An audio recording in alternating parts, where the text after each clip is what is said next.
Exploring life inside the SpaceX Starship. Get a glimpse into the future. Let's discuss life on board the SpaceX Starship. Up until this point, our sole real-world representation of a spaceship has mainly consisted of crew capsules like the Apollo, Soyuz, and Dragon. A genuine ship resembles more of a tiny pointed box attached to a rocket engine. These aren't exactly the most comfortable things available. Welcome to Space Gateway, the channel where you can find the latest information about space. Before getting into the video, please share and subscribe to our channel for more videos like these. Also, tap on the bell icon for notifications.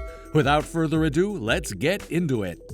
The Starship, a towering object with a 9-meter circumference, nevertheless holds out hope for us now. Flash Gordon brought a behemoth rocket to life. Our frame of reference for what the interior of a starship would look like is quite broad. To get the crew through the lengthy intergalactic journey, the Starship Enterprise was able to arrange for everyone to have their own luxurious residences. A janky patchwork of tubes and quarters suitable for a space pirate was what anything more practical like the Millennium Falcon had in mind.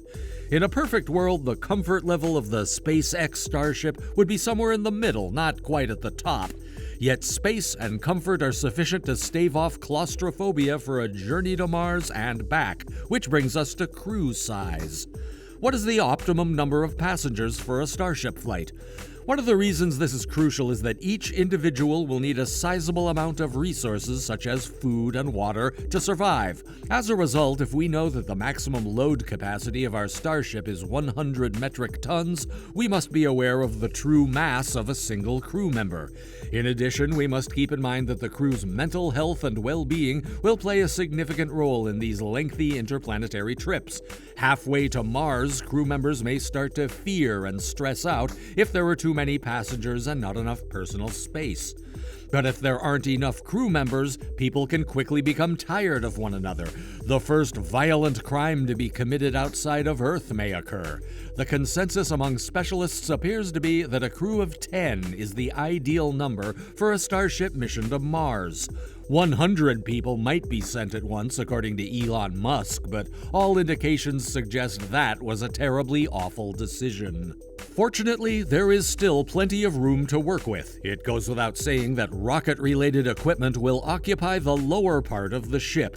You are aware of at least 6 Raptor engines, which could be increased to 9 by the first rudimentary Mars journey, 3 sea-level engines for the landing burn, and 6 Hoover engines to launch from low Earth orbit and direct a path for the stars.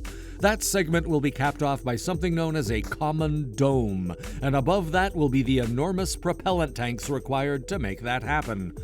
Determining that the cargo bay will be located on the first floor. These people will require supplies and infrastructure like rovers and robots once they get on Mars in order to maintain their lives. As the ship's life support systems, power generator, and ground elevator are all located on the lowest level, we can presume that everything else is as well. Because the Starship is so tall, a lift system is required to enter and exit. We would probably keep food and other necessities on level 2, and there may even be some sort of hydroponic garden for growing little quantities of fresh crops like leafy greens. The restrooms and gym are located on the 3rd level, which is a good location. To spend extended periods of time in microgravity, one must be physically fit. On the International Space Station, astronauts are required to exercise for many hours each day using both cardio and resistance training. Together with a stationary bike, the strap-down treadmill has been a mainstay on the ISS. They are essential for circulatory system upkeep and cardiovascular well-being. Maintaining muscle mass and bone density requires weightlifting just as much. Barbells and free weights are obviously useless in zero gravity, but the ISS includes a resistance machine that lets the crew execute squats and deadlifts with a resistance of up to 600 pounds. Sadly, there won't be a shower after the workout. In addition to being a valuable resource, water doesn't flow under zero gravity. The crew quarters are located on level 4, which is higher. Given the size of the Starship, everyone should be able to have a reasonable-sized compartment, even though it won't be anything special. Most likely similar to the capsule hotels in Japan, albeit it might be arranged more vertically. Before continuing the video, subscribe to our channel and click the like button. Also, enable the bell icon for more exciting videos like this. Moving on. A community space would work well on level 5. The nose will start to taper in significantly at this time. However, there would be ample room for people to simply float around and unwind in a large area. The top floor might be quite modest and have a really huge viewing window that surrounds the space. The methane header tank is situated directly in the nose of the present Starship design because of this taper. Less headroom on this level is therefore likely as well. Therefore, it would be better for everyone to sit on chairs that were strapped into the command deck throughout takeoff and landing. A central column would connect each floor in a manner similar to that. This would be a tube with a ladder for use on Earth and Mars that would make it simple to move between floors in zero gravity. Also, we would assume that the plumbing and wiring would pass via the center column, which would serve as a structural component for the ship's interior. The biggest challenge for those on board will be this. While people on the ISS are geographically separated in low Earth orbit, the Starship maintains contact with the rest of humanity. They can still speak with the Earth in real time since they are still connected to the Internet. Nevertheless, as the Starship's crew travels farther and farther into interplanetary space, the latency in their communication will get worse and worse until it becomes impossible to conduct a two-way conversation with Earth. It will take around 10 minutes for a message to reach either Earth or Mars at the halfway point, and an additional 10 minutes for a reply to arrive. Again, if we're talking about the psychological cost, managing this will be challenging. It's going to feel incredibly lonely out there, especially coming from a modern environment where we are all always connected to one another quickly.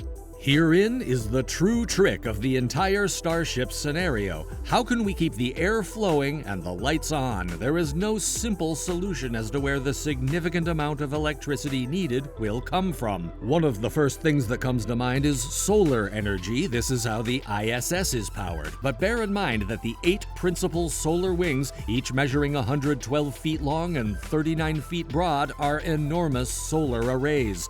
Now picture that many solar panels connected to the sides of our spacecraft. Just folding it out and deploying it after launch would be far too much. They may have a module of solar panels that is built in space and affixed to the spacecraft once it is refueled in orbit. But keep in mind that the efficiency of those solar panels will decrease the farther you are from the sun. They would therefore need to be much larger. What follows when you arrive on Mars? All of that was attached, so you couldn't land. Now, obviously, we can go on speculating here, but we'll leave it there and end by asking the question, what do you think life in a starship will be like? Drop your theories down in the comments section. Remember to subscribe to our channel for more interesting content. We'll see you in our next video.